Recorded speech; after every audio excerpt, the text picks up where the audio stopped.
सुखन वर्षित धरती जा एहसास मीरल जंहिंखे सहेड़ियो आहे। ॾाढा सुठा शाइर आहिनि नवां जेके लिखनि था माशाअल्लाह। सिकंदर साईं तव्हां काएं नंबर ते आयो हाणे आउं ॾिसां। हा 84 नंबर ते आउं ॾिसूं तव्हां छा लिखियो आहे।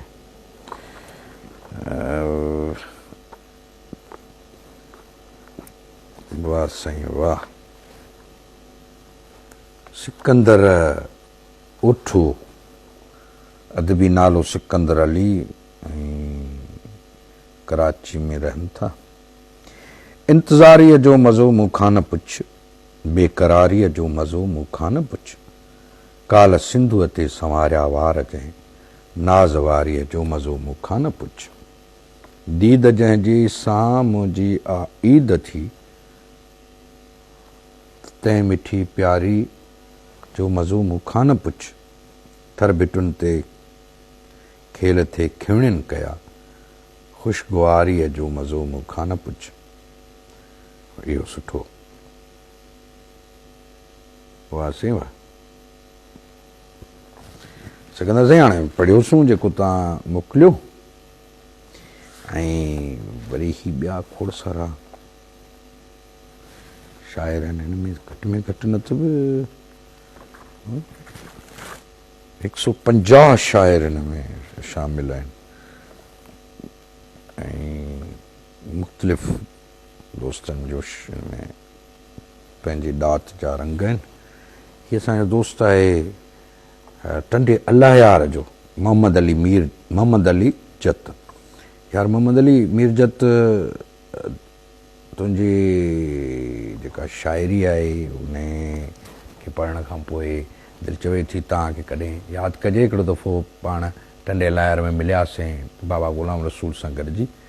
सो बहरहाल आउं चवां थो पंहिंजे ख़ालिद खे त उहो कंहिं जुमे ते तव्हांखे जेको आहे सो तव्हांजो नालो लिखे रजिस्टर में सो महिमान थी अचो अखियुनि ते। चओ सुठो आहे त ॾुखनि में दिलि ई चिकार आहे, ग़मनि जी गाॾी उलार आहे। जुतीअ बिना को लुछे पियो नंढड़ो, मिटीअ खे आयल बुख़ार आहे। वाह साईं वाह। ऐं नज़्म अथव कला अंदर जा दर्द धोइण लहे, गॾियला लूण पाणीअ सां कुनू या ॾोल चाढ़ियल आहे, हीअं पियो बाप ते टहिके।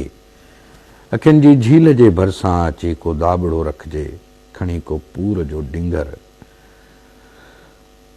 वटे के वाव जा झूटा, भरे को उस जो भाकुर। लटा सभु दर्द जा धोई, निपूड़े ऐं छंडे सारा सुकाए हाण सभु छॾिजनि। निंडा खां ख़्वाब सभु ॻोल्हे, अखियुनि जे ओॾड़ा रखिजनि। गुलनि मां मुर्क कुझु ॻोल्हे, चपनि जी वेझड़ो रखिजे।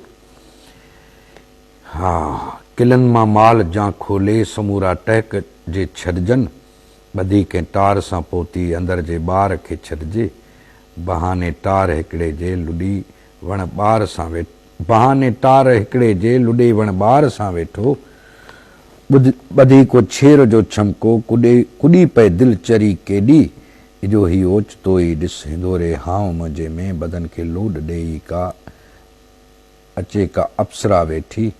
फुटियुनि जा गुल सभई चूंडे, जवानी जो भरे कांबो। पशम जहिड़ियूं ॻंढूं खोले, भञे पई आरसूं मुंहुं में। अजब लालाण लबड़नि जी, करे पई माक गुलड़नि ते। मिठी आ मेठ माखीअ खां, गज़ब जी छा घड़ी चइजे। शर्म बूटी जियां मूंखे वकोड़े वई सफ़ा आहे। कली में छा कला आहे, अजब आ ज़हर माण्हूअ में, ॾंगियो छोरी भला आहे। ख़ुशियुनि में छा तुरे माण्हू, बची वियो आ मरे माण्हू। ख़ुशियुनि में छा तुरे माण्हू, ख़ुशियुनि में छा तुरे माण्हू।